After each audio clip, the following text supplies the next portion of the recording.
छत्तीसगढ़ कांग्रेस प्रदेश अध्यक्ष दीपक बैज गरियाबंद दौरे पर पहुंचे। इस दौरान उन्होंने कार्यकर्ताओं से मुलाकात की और विभिन्न कार्यक्रमों में शामिल हुए। मीडिया से चर्चा के दौरान उन्होंने सड़क, पानी, बिजली सहित कई मुद्दों पर केंद्र और राज्य सरकार की आलोचना की। गरियाबंद दौरे के दौरान पीसीसी चीफ दीपक बैज का मैनपुर, अमलीपदर और ध्रुवकुड़ी में कांग्रेस कार्यकर्ताओं ने पूर्व जिला पंचायत अध्यक्ष स्मृति ठाकुर के नेतृत्व में स्वागत किया। कार्यक्रम में पार्टी पदाधिकारियों और कार्यकर्ताओं से मुलाकात के बाद दीपक बैज ने मीडिया से चर्चा करते हुए सड़क, पानी और बिजली की समस्याओं, कथित लोहा चोरी, पेपर लीक, गौठान और छत्तीसगढ़ में कथित अफीम की खेती जैसे मुद्दों पर केंद्र और राज्य सरकार को घेरा। कार्यक्रम में कांग्रेस संगठन को मजबूत करने और आगामी रणनीति पर भी चर्चा की गई। इस 2.5 साल में पूरी तरह से फेल हो चुकी है। लाइन ऑर्डर कहीं भी नहीं है। अपराध, भारतीय जनता पार्टी के नेता और कार्यकर्ता ज़्यादा शामिल है। आज देखेंगे पूरे मीडिया कवरेज देखेंगे आप। बीएसपी का लोहा चोरी में भारतीय जनता पार्टी का नेता शामिल है।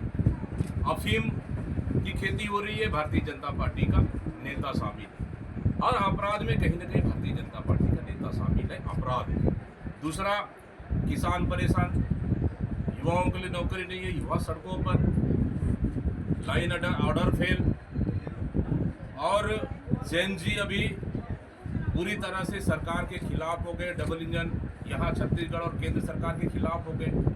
मतलब पूरे देश से लेकर प्रदेश तक भारतीय जनता पार्टी की सरकार इस समय पूरी तरह से युवाओं के निशाने पर है। छात्र और युवा इस सरकार के खिलाफ बिगुल फूंक चुके हैं। जंतर मंतर ही नहीं, जंतर मंतर से लेकर राजधानी रायपुर से लेकर अंबिकापुर, सरगुजा, बस्तर तक पूरा छात्र और युवा इस सरकार के खिलाफ है। नंबर 1। नंबर 2, अभी हम लोगों ने कल से बिजली आंदोलन शुरू किए 2 महीने के लिए, 2 महीने कंटिन्यू, 1 अगस्त से लेकर सितंबर तक। नंबर 1, बढ़ी हुई बिजली दर वापस लो, जो इस सरकार ने 5 बार बिजली का रेट बढ़ाया। नंबर 2, कि सरकार ने स्मार्ट मीटर लगाकर मेहतारी बंधन ये पैसा वसूल रही है। नंबर 3, 400 यूनिट तक बिजली बिल ऑफ होना चाहिए। ये 3 मुद्दों को लेकर हमारे कार्यकर्ता अभी घर घर जाएंगे, हितग्राही और उपभोक्ताओं से मिलेंगे, फॉर्म भराएंगे। फिर 2 महीने के बाद ब्लॉक ऑफिस बिजली विभाग का घेराव, जिला ऑफिस बिजली विभाग का घेराव और सीएम हाउस का घेराव हम प्रदेश स्तर पर करेंगे। इस तरह बिजली का आंदोलन अभी चल रहा है। सर, भाजपा का आरोप है कि संसद में वर्तमान जो मानसून सत्र चल रहा है वहाँ पेपर लीक के खिलाफ आ रहे बिल पर कांग्रेस चर्चा से भाग रही है। पर आप क्या कहेंगे? कौन चर्चा से भाग रहा है? भाग तो वो लोग रहे हैं जो इस देश को चला रहे हैं। प्रधानमंत्री मोदी जी युवाओं के डर से संसद के पीछे दरवाजे से भाग रहे। अमित शाह गृह मंत्री संसद के अंदर सवाल पूछ रहे कि युवाओं पे लाठी चार्ज किसने कराया, गोलियां AK-47 किसने चलवाई, किसके ऑर्डर पर चला, पैलेट गन किसके ऑर्डर पर चला, महिलाओं और छात्रों पर, खासकर छात्राओं पर किस तरह बर्बरता हुई, लाठी मारा गया, उनके कपड़े फाड़े गए, इसका जिम्मेदार कौन है? प्रधानमंत्री कहते हैं मैं माफ कर रहा हूं युवाओं को, देश को माफ कर रहा हूं। आप कौन होते हैं माफ करने वाले? बर्बरता आपने की, लाठियां आपने मारी, गोलियां आपने चलाई, पैलेट गन आपने चलाई, बल्कि देश के युवाओं से और जनता से आपको माफी मांगनी चाहिए। सर, ऐसा कौन सा मुद्दा है सर जिसको लेकर आप काफी व्यथित या दुखित होते हैं सर, और अपने सरकार आने पर उस पर काम करेंगे? देखिए, मुद्दे युवाओं की बात करें, युवाओं के लिए नौकरी नहीं है। इस सरकार ने 10,438 स्कूल बंद कर दिए। नंबर 1। नंबर 2, किसान आज भी खाद से लेकर बीज से लेकर आज भी दर दर भटकने को मजबूर है, जो इस छत्तीसगढ़ का सबसे बड़ा रीढ़ है किसान। तीसरा, आम जनता। तीसरा, जल जंगल जमीन खनिज संसाधन को ये सरकार बेच रही है, जिसको बचाना जरूरी है। इसके लिए प्रदेश कांग्रेस कमेटी लड़ाई लड़ रही है। आने वाला समय में सितंबर में बहुत जल्द हमारे नेता माननीय राहुल गांधी जी का छत्तीसगढ़ दौरा होगा।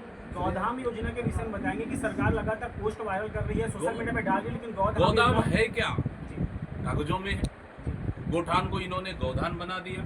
हमारी सरकार ने गोठान योजना लागू की ताकि गोठान से जो आवारा पशु हैं, गांव के जानवर है, गाय बैल है, उसको गोठान में रखा जा सके, नंबर 1। नंबर 2, वहाँ के समूह को रोजगार दें। नंबर 3, कि इससे कहीं न कहीं जो चरवाए हैं उसको सरकार मानदेय देती थी, इसको सरकार ने बंद कर दिया। अब गोदाम लागू कर रहे हैं। गोदाम है क्या? मतलब आप सिर्फ नाम बदलने का काम कर रहे हैं, वो भी सिर्फ कागजों में। जमीन में है क्या? कुछ भी नहीं है। जमीन हकीकत बिल्कुल उल्टा है। ये सरकार, हमारी सरकार की योजनाओं को बंद करना और नाम बदलना, यही काम तो 2.5 साल में किया है। नया योजना है क्या सरकार के पास?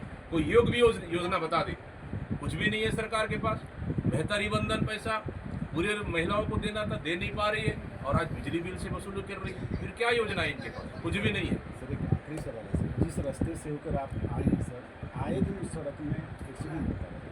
मैडम का कॉल था बीच में, उसमें बोलने के बाद थोड़ा बहुत नीति बदल डाला, तो रूम अभी तक नहीं डाला सर। आप खुद देखिए, इस सरकार में सड़कों का, पूरे प्रदेश में सड़कों का हाल बुरा है। इनके पास न सड़क बनाने के लिए पैसे हैं और न ही सड़क का मरम्मत करने या गड्ढा फाड़ने के लिए इनके पास पैसे हैं। सरकार भ्रष्टाचार में डूबी हुई है।